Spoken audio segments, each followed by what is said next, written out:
Man, I'm so excited for this shrimp. My lunch today is gonna be so good. What's this? I'm getting a call. Hi, Juliana. What's going on? Hi, Armando. How are you? Pretty good. I'm just making my lunch right now. You will not believe what happened today. I need to tell you the whole story. Oh my god, what happened? A few moments later.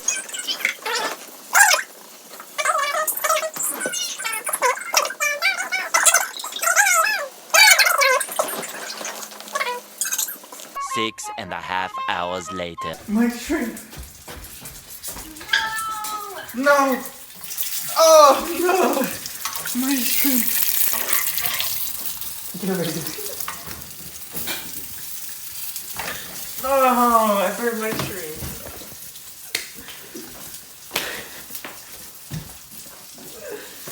What am I gonna do? It's okay, dude. I got just the invention for you. You know, I have something I've been working on for a long time. It's called a Sous Vide, I think. Let me show you over. Hey, pan the camera. Okay. And then, yeah. Howdy. We are the Precision Sous Vide team sponsored by Professor Kevin Nauka. Our project consists of designing and constructing a sous vide, which is a temperature-controlled water bath which serves as a cooking appliance designed to provide a high-quality cooking experience.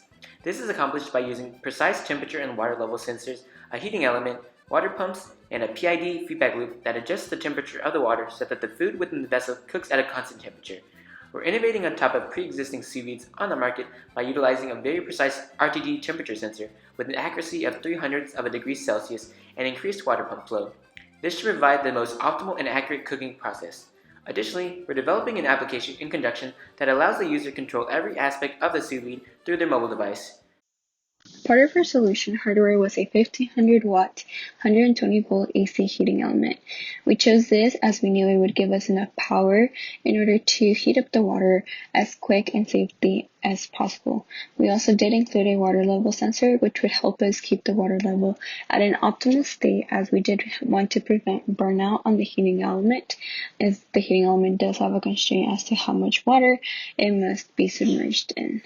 For the heating element, we needed to design an enclosure that the heating element could be placed in while in the basin so that the user will not be able to touch it. To do this, we designed a cage-like enclosure in SolidWorks and printed it at the FGC using ABS filament, which has a heat resistance of up to 100 degrees Celsius, which matches our engineering specifications. So the RTD sensor was a really big part of our project, both budget-wise and functionality-wise, as it was really important to have a really precise RTD sensor that would be able to read the temperature exactly to what the user really wants to cook their food at. The final hardware component that we used were two mini submersible water pumps. We included these in our design to ensure that there was even heat flow at every point in the basin. We chose 12-volt DC pumps with a pump rate of 900 liters an hour. Using two pumps ensured that the heat produced from the heating element quickly dissipated throughout the basin. These submersible water pumps are also rated to withstand water of up to 80 degrees Celsius, meeting our engineering requirements. For the basin, we elected to use a 27-liter basin because it will fit all of our hardware components, have ample room for the food, and will be able to heat it up quickly. For the assembly process, we did take an IP68 rated enclosure, put some cable glands in order to be able to pass all of the wires necessary for the hardware components, as well as placing an AC power inlet on the box, which would allow us to be able to turn on and off via a switch.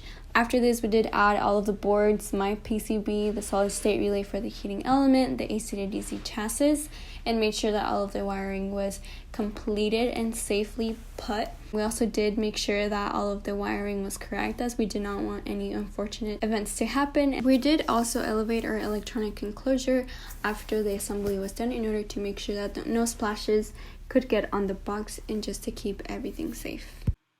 Now that everything is together, it's finally time to do what we've all been waiting for. Now is the time to put our sous vide to the test. To showcase the culmination of all of our work, we're going to be cooking a vacuum-sealed tilapia fillet and showing you just how superior sous vide cooking can really be. We'll be showcasing the cooking process from the perspective of the sous vide and through the mobile application, just to get an entire picture of the system at work. Initially, it's important for the application to establish a Bluetooth connection with the sous vide before beginning cooking. The Bluetooth splash page will display a green check indication once this has been accomplished. The user can then verify the current temperature of the sous vide. Next, the user can select the kind of food that they are cooking, how well they would like it cooked, and the size of the food portion. The application will then automatically generate the correct time and temperature that the food should be cooked at. When the user is satisfied, they can click Configure Sous Vide. The system will check to ensure that all cooking requirements are met and that all sensors are functioning. Then the basin will begin heating. An approximate time is displayed on the screen indicating the preheating duration. One of the scenarios we wanted to test was ensuring that the user was notified in the event that there was not enough water in the basin. Without sufficient water, the immersion heating element runs the risk of burning out.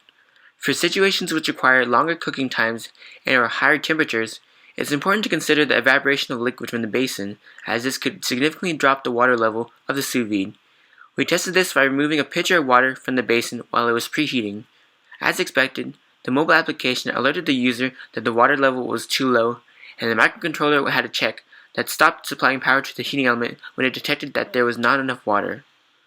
When the device has reached the optimal cooking temperature, the mobile application will alert the user that the sous vide has finished preheating and the food is ready to be placed in the basin.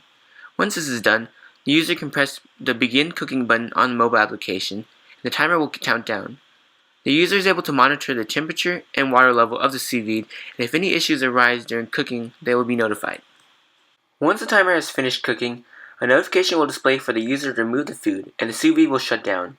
Comparing it to the original frozen fillet indicates very easily that the food has been cooked thoroughly. Now, it's time to put the finishing touches on this 5-star meal. We'll lightly pan-sear the sides of the fish to simulate Maillard reactions and get a nice golden brown crust. The food is now ready to be served.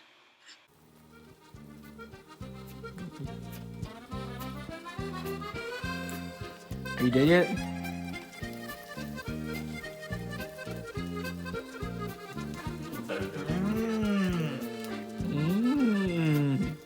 That is good. Well, that's a wrap. That's a wrap. Thank you so much for watching our system demo video. It's been a long journey with many challenges, but we all learned so much along the way. As one chapter of our lives closes, another chapter opens, one with profound lessons and opportunities for growth. So from the entire Cheffacile team, au revoir. Meanwhile.